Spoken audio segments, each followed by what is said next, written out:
डर सबको लगता है। उबर राइड। रात के लगभग 11:30 बजे का समय था। नशे में धुत 3 लड़के काफी देर से एक ऑटो की तलाश कर रहे थे, लेकिन बारिश की वजह से सड़क पर कोई भी ऑटो नजर नहीं आ रहा था। वो तीनों टैक्सी बुक करने की भी कोशिश करते हैं, लेकिन बारिश की वजह से किसी के भी फोन में नेटवर्क नहीं आ रहा था।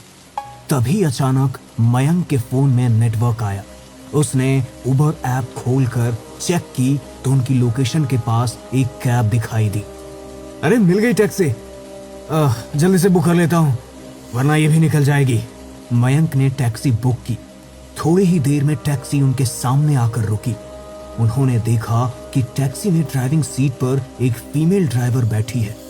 नशे की हालत में फीमेल ड्राइवर को देखकर उन तीनों की आंखें चमक उठी। वो आकर टैक्सी में बैठे और उन तीनों की नजर मानो उस फीमेल ड्राइवर पर ही अटक गई हो। Sir OTP?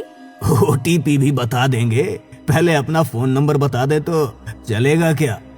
टैक्सी ड्राइवर पायल ने धीरज की बात का कोई जवाब नहीं दिया। तभी मोहित बोला, अरे क्यों इतनी खूबसूरत लड़की को परेशान करता है? ओटीपी है 1434। मैडम आप इसकी बात का बुरा मत मानिएगा, थोड़ा पीकर टाइट है आज। तुम्हें डर नहीं लगता क्या कि कहीं तुम्हारे साथ कुछ ऊंच नीच ना हो जाए? वैसे भी आजकल जमाना कुछ अच्छा नहीं है।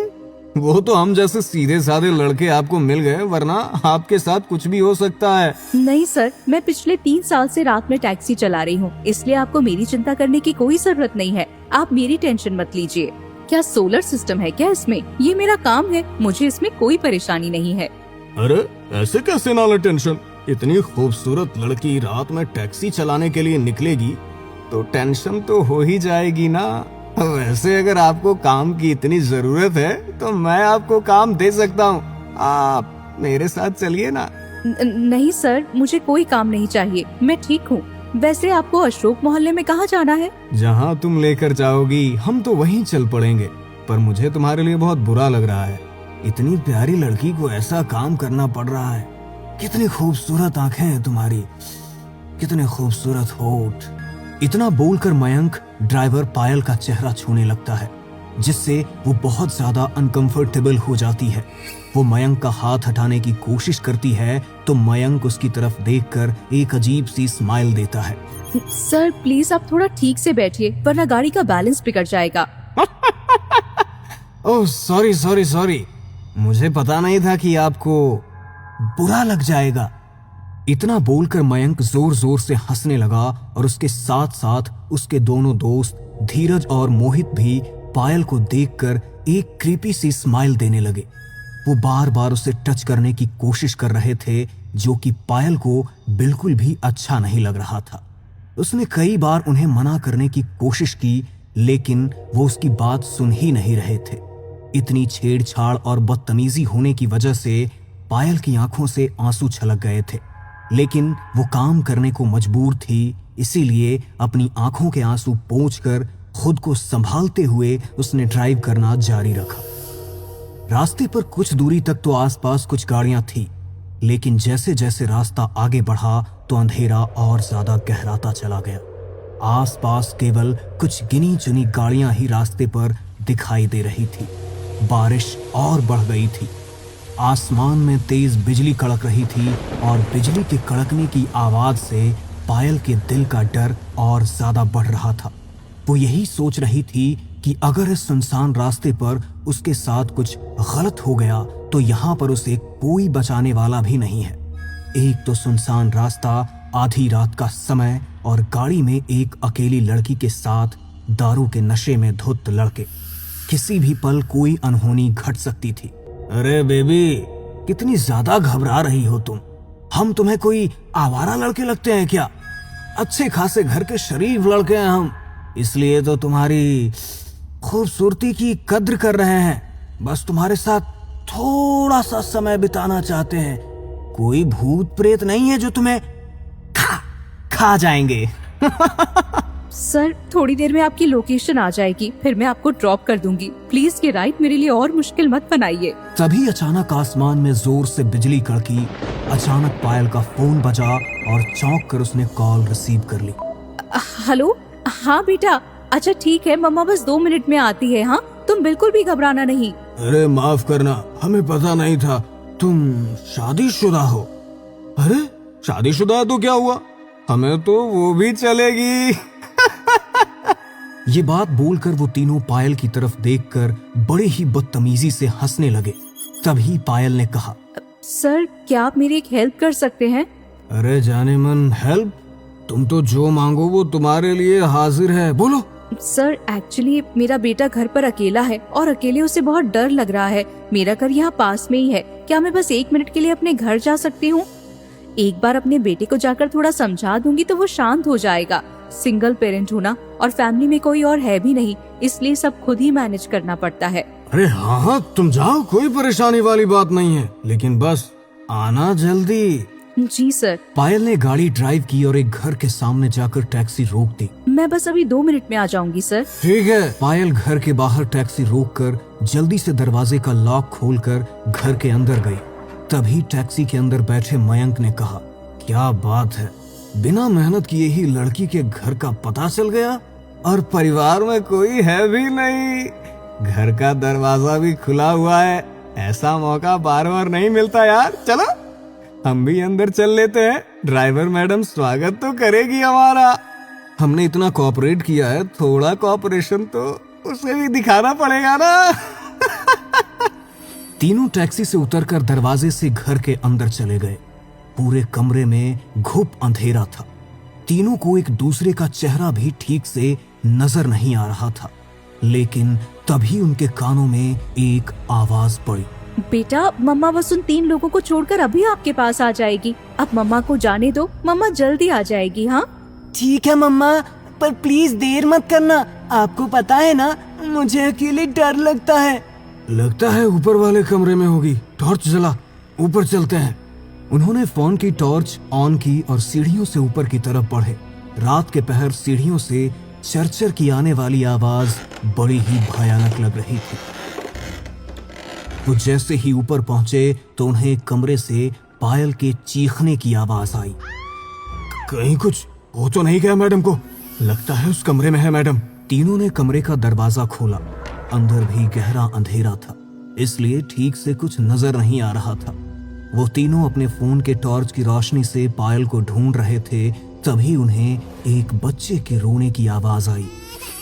उन्होंने पीछे मुड़कर देखा तो कमरे का दरवाजा बड़ी ही तेज आवाज के साथ खुद ब खुद बंद हो गया और अचानक पायल उनके सामने आकर खड़ी हो गई। उसे अचानक अपने सामने देखकर वो तीनों घबरा गए। सर मैंने बोला था ना, मैं बस 2 मिनट में आ रही हूँ। आपने मेरा इंतजार क्यों नहीं किया? आप मेरे घर में क्यों चले आए? हमने सोचा कहीं तुम्हें हमारी मदद की जरूरत हो तो हम आ गए। वैसे आज रात हम तीनों तुम्हारे घर रुकना चाहते हैं। बाहर कितनी बारिश हो रही है, देखो ना, और तुम्हारा बच्चा भी घर पर अकेला है। तुम कहाँ पहले हमें छोड़कर आओगी और फिर वापस अपने घर आओगी, इसीलिए हम सोच रहे हैं आज रात यहीं रुक जाते हैं। चाहो तो बदले में तुम पैसे भी ले लेना। पायल के चेहरे पर गुस्सा साफ झलक रहा था। तभी अचानक बड़ी ही तेज बिजली कड़की। बिजली की रोशनी जैसे ही कमरे के अंदर पड़ी, पायल उनके सामने से कहीं गायब हो गई। उन्होंने इधर उधर टॉर्च मारकर देखा, लेकिन पूरे कमरे में पायल कहीं भी नजर नहीं आ रही थी। अचानक उन्हें अपने पीछे से किसी की दबी हुई हंसी की आवाज सुनाई दी। वो पीछे मुड़े, लेकिन अपनी आंखों के सामने का नजारा देखकर उनकी आत्मा सिहर उठी। उनकी आंखों के सामने पायल थी, लेकिन उसका रूप अब पहले जैसा सामान्य नहीं था। उसका पूरा शरीर सफेद पड़ चुका था। आंखें अंदर को धसी हुई बिल्कुल सफेद हो चुकी थी। चेहरे पर एक अजीब सी भयानक मुस्कान, मुंह से खून टपक रहा था और चेहरा गालों के पास से फटा हुआ था, मानो जैसे उसके सामने कोई चुड़ैल आकर खड़ी हो गई हो। उसकी ऐसी हालत देखकर डर के मारे उन तीनों का शरीर पसीने से भीगने लगा।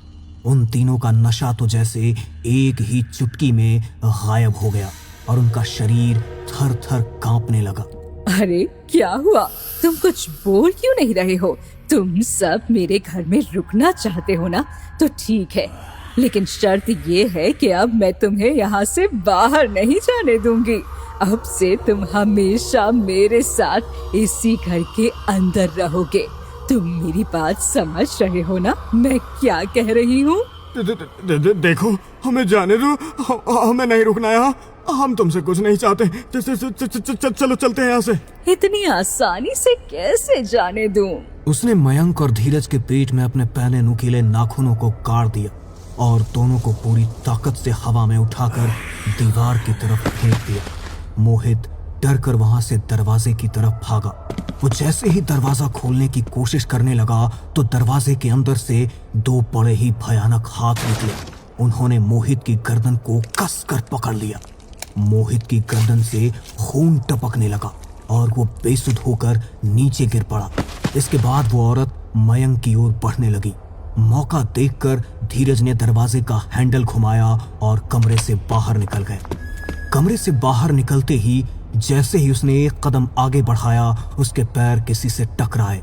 धीरज ने नीचे देखा, वहां मोहित की डेड बॉडी पड़ी हुई थी, जिसे देखकर धीरज घबरा जाता है। वो अपने चारों ओर देखता है। ये देखकर वो हैरान रह जाता है कि वो फिर से उसी कमरे में आ गया है और वो टैक्सी ड्राइवर उसके ठीक सामने खड़े हुए गुस्से में उसे ही घूर रही है। ये कैसे हो सकता है? अभी तो मैं इस कमरे से बाहर निकला था, फिर से इसी कमरे में कैसे आ गया? देखो, हम जानते हैं कि हम तुम्हारे साथ गलत करना चाहते थे, लेकिन मैं तुमसे माफी मांगता हूँ। हम आज के बाद फिर कभी किसी लड़की की तरफ आंख उठाकर भी नहीं देखेंगे। प्लीज हमें जाने दो। तुम्हें जाने दूं? लेकिन मैं तुम्हें कैसे जाने दूं? पिछले 2 साल से हर रात ये कैब लेकर मैं सड़कों पर तुम्हारी तलाश में ही तो निकलती हूँ। कब से तुम्हारा इंतजार था कि कब तुम मुझे मिलो और कब मैं तुम तीनों को अपने हाथों से मार कर अपना बदला लूं। अब मुझे इतना अच्छा मौका मिला है तो मैं तुम्हें जाने कैसे दे सकती हूँ? क्या पिछले 2 साल से तुम हमारा इंतजार कर रही हो? लेकिन हम तो तुम्हें जानते भी नहीं हैं। तुम्हारा हमसे भला क्या वास्ता है? देखो, हम तुम्हारे सामने हाथ जोड़ते हैं, प्लीज जाने दो हमें। हाथ पैर तो तुम्हारे सामने मैंने भी जोड़े थे, लेकिन तुमने भी तो मेरी कोई बात नहीं सुनी थी ना। 2 साल पहले तुमने मेरी जिंदगी बर्बाद की थी और उसके बाद मुझे मार कर फेंक दिया। मेरे परिवार को तो मेरा अंतिम संस्कार करने के लिए भी मेरा शरीर नहीं मिला। जैसा तुमने मेरे साथ किया, अब वैसा ही तुम्हारे साथ भी होगा। प्लीज प्लीज ऐसा मत करो। अरे बेबी, अपने हाथ में आए शिकार को हम ऐसे जाने नहीं देते। तुम रोगी हमारे सामने, गिड़गिड़ाओगी, लेकिन इसका कोई फायदा नहीं है। हाँ, क्योंकि आखिर में होगा तो वही जो हम चाहते हैं। अब रोना बंद भी करो, चलो कम ऑन, आ जाओ। अब तक तो तुम्हें सब कुछ अच्छे से याद आ ही गया होगा, अब तुम्हें मारने में और मजा आएगा। उसने अपने हाथ में एक फावड़ा उठाया और एक एक करके तीनों के चेहरे पर दे मारा। उनका पूरा चेहरा खून से लथपथ हो गया। एक के बाद एक उसने उनके ऊपर कई वार किए, जब तक कि उनके शरीर के अंदर की आखिरी सांस खत्म नहीं हो गई। वो उन तीनों को कमरे की खिड़की की तरफ लेकर गई। उनके शरीर के टुकड़े टुकड़े करने के बाद उसने उनके शरीर के टुकड़े खिड़की से नीचे फेंक दिए। घर के नीचे इंतजार कर रहे कुत्ते उनके शरीर के टुकड़ों पर झपट पड़े। उन्होंने उनके शरीर का मांस नोच डाला और कभी किसी को उन तीनों के बारे में फिर कोई खबर नहीं मिली। अगले दिन उन तीनों का अधखाया शरीर सड़कों पर बिखरा मिला, लेकिन कोई नहीं जानता था कि मरने वाले कोई बेकसूर नहीं, बल्कि पिछली रात तो उन्हें उनके गुनाहों की सजा मिली है।